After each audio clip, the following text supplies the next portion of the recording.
সারাদিন ধরে ঝিরঝির করে বর্ষা হচ্ছে, রাতেও বর্ষা হচ্ছে। এরই মধ্যে আমার ড্রাগন গাছে 2টি ফুল ফুটেছে।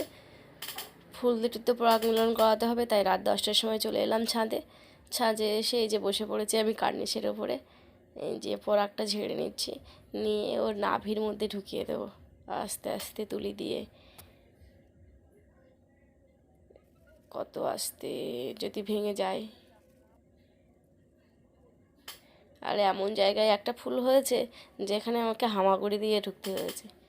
আমি পুঁই শাকের মাচা করে দিয়েছি, তার তলায় গিয়ে হয়েছে ওটা।